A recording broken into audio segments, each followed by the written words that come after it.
There's ongoing controversy over the role of the Citizens' Assembly in the abortion debate in this country, with some pro-life activists claiming the outcome appears predetermined.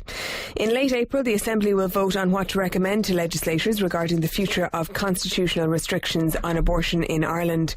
Joining me now in studio to discuss is Brid Smith, People Before Profit TD for Dublin South Central, and Cora Sherlock, pro-life campaigner. You're both very welcome to the programme. Thank you for coming into us. Cora, can I start with you? Why is it that pro-life campaigners believe that the outcome is predetermined in the Assembly? I think, the first thing I would say about the Citizens' Assembly is that it has been completely unfair on the members. It was set up in such a way to invite 99 members of the public who, presumably were not familiar with this issue to come in and essentially to become experts on something which is extremely complex, extremely sensitive over a couple of weekends, and then at the end of that time to advise the Oireachtas on what to do. It was, completely unrealistic by any reckoning. I think any reasonable person would say that. And I'd also say that the chairperson was given an impossible task to chair it in that time. What we've said, and the chair has done, has been impartial and fair. And I've been at some of the Assembly hearings. I've watched all of the hearings so far, and I think that the members are taking their role very seriously. But the simple fact of the matter is that it is impossible to become an expert on this issue in that time in the manner that the government have expected them to do. Why is it impossible? Because what we're dealing with, the Eighth Amendment is a life and death issue, and it maybe wouldn't have been so impossible if it was ever intended to set out both sides of the story. Because given the curtailment of time, given the fact that there was only a couple of weekends involved, what should have been the case was that 50% of the time should have been given to those challenging the Eighth Amendment, and 50% of the time should have been given to challenge those people who were challenging it. But that hasn't been what we've seen. And what we've seen instead... Would that not be a debate, Cora? Instead, what we've seen so far, for the most part, what we've seen so far is impartial evidence being given from doctors, lawyers, ethics experts, people like that, as opposed to a debate. It's just information being given, factual information being given to Assembly members. Does that not inform them in the way that they need to be informed? No, that's not what we have seen. What we have seen is a very one-sided view of the Assembly. And I think my biggest problem with it... What is one-sided, though? That's what I'm trying to get at. Because I took a look through who has been up in front of the Assembly, and I've seen one or two people who have come down very clearly on one side or another, but most people are coming down right down the middle, just giving the facts as they see them. There's no sides. Well, just to take one example, a platform was given to BPAS, the British Pregnancy Advisory Service. That's one of the two I'm talking about. That's not just one of the two. There is no way that you could look at what has happened in the Assembly and say that it has been any sort of a fair review of the abortion debate in Ireland. And I think my biggest problem is that when we're talking about abortion in Ireland, there is a particular narrative, and the narrative constantly focuses on a so-called inevitability of a referendum. That is not inevitable in any way, but the Citizens' Assembly has echoed that debate because it has ignored the very, the real life stories that it should have been focusing on, which are ignored in the debate. And what I'm talking about there is families who say that they felt pressure to have abortions, but they decided not to, and their children are alive as a result. There are people who say that they were 24 hours away from having an abortion, but they're now looking at their child and they can't imagine life without their child. And these are incredible stories. Do we know that those people are not going to be heard in the coming 3 weeks? Do we know for certain? You see, the problem is that there's only a couple of weekends left, and there just isn't time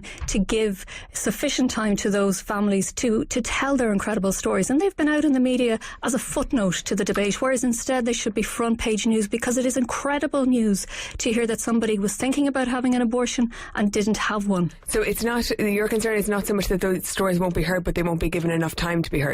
I think it's both at this stage, because we've seen no indication that they will be heard, and no indication. It's impossible for them to be given the kind of time that they should be. If you think about it, how is a family, and I would expect that some of them will be invited in to give maybe 2 or 3 minutes. They'll be given 2 or 3 minutes to tell their story. How is a family supposed to tell their story of how they thought about having an abortion, made an appointment in an abortion clinic, in some cases made several appointments before changing their minds to have their child, and now they're looking at their child going to school, experiencing all the exciting things that children do, because they were given a chance at life. I think that should have been put before the members of the Assembly before now, because it's really too late at this stage.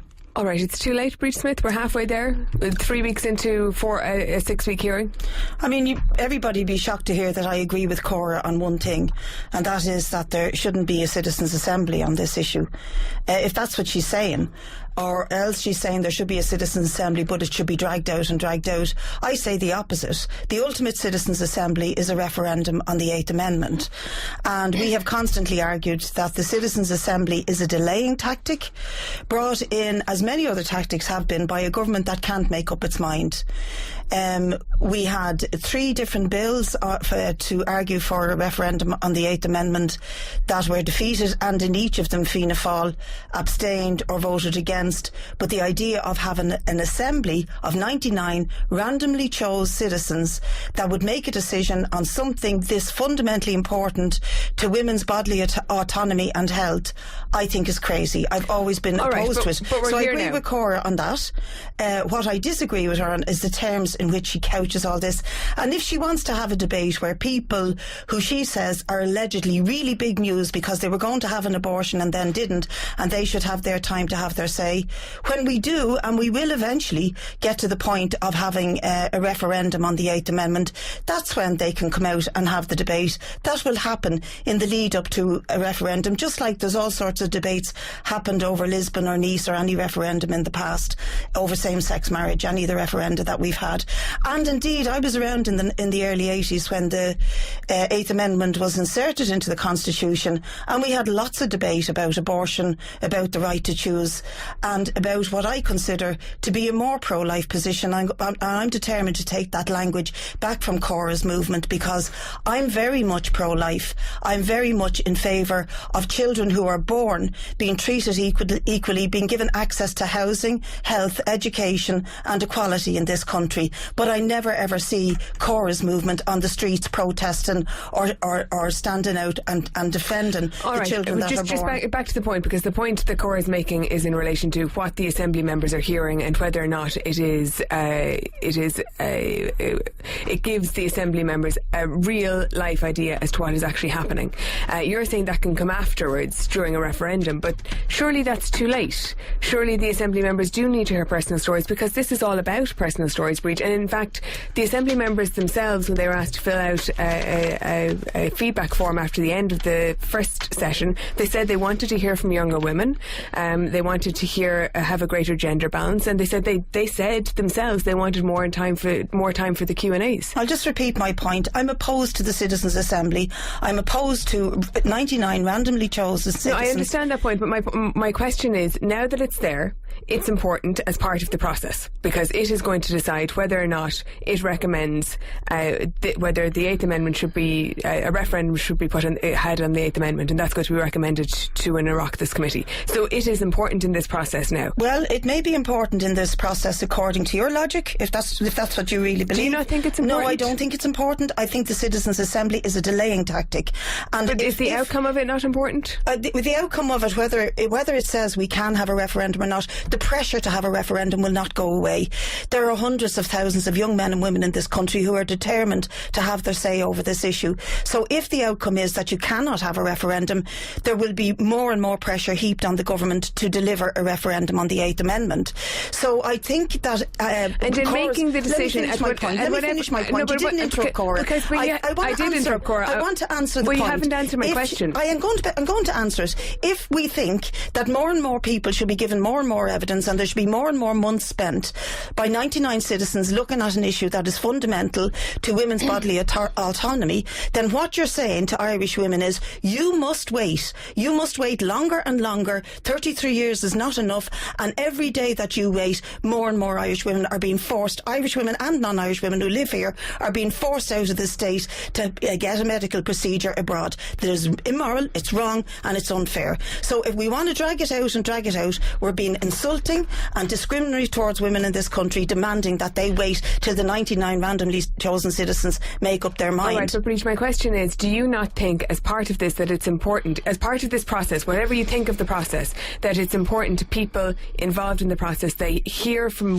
real women, both women who have had abortions and are happy with their decision, and women who have not had abortions but when maybe close to the brink, or women who have had abortions and are deeply unhappy with their decision. Of course I do. Of course I think they should hear from women. That's what I'm arguing, and I think women should be given the right to have their say over the Eighth Amendment. That's not happening at the moment. No, we're not getting an Eighth Amendment referendum. I'm talking about in the Assembly.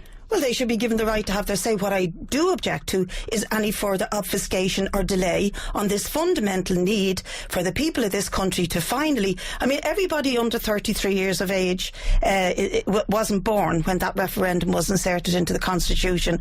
So that's a huge cohort of the electorate that has never had a say on this issue. Cora, and I think that needs to be taken into account. And asking women to wait any longer is not on. Cora, it's a delaying tactic. Well, I think from everything Bríd has said, it's very clear that she wants a referendum. That's what we know. But what I would say is that the Citizens' Assembly recommendation will not be sufficient to form any basis for a recommendation for a referendum. How can you say that, Cora, when it's only 3 weeks into its work? But you see, it's only 3 weeks in and there's only about 3 weekends left. Yeah, so it's halfway through. So it's halfway through and we still haven't heard anything about all of the good things that the Eighth Amendment has done. We haven't heard anything about... But are you not prejudging the process? As I say, the government have prejudged the process themselves, because Catherine Zappone is on record as saying to her supporters... That's fine, but are you not also prejudging the process? I mean, I'm not the person who set up the process. I'm only quoting the people who set it up. But what I would say is that, Bríd talks a lot there about language and different types of language. Abortion betrays women. That is very clear. If Bríd is going to sit here and defend abortion and say that it's great for bodily autonomy, then she's got to address the fact that an unborn human being loses his or her life, loses his or her right to bodily autonomy. All right, we're not going to get into the debate. That's a whole other aspect of this debate, and there are very many aspects. I'm afraid we're out of time. I'm afraid we're out of time. Cora Sherlock, pro-life campaigner, thank you very much for joining us, and Brid Smith, the People Before Profit Alliance TD for Dublin South Central. Thank you both for joining us. The real pro-lifer. I question. All right, it is now 4:38. Good afternoon to those of you just joining.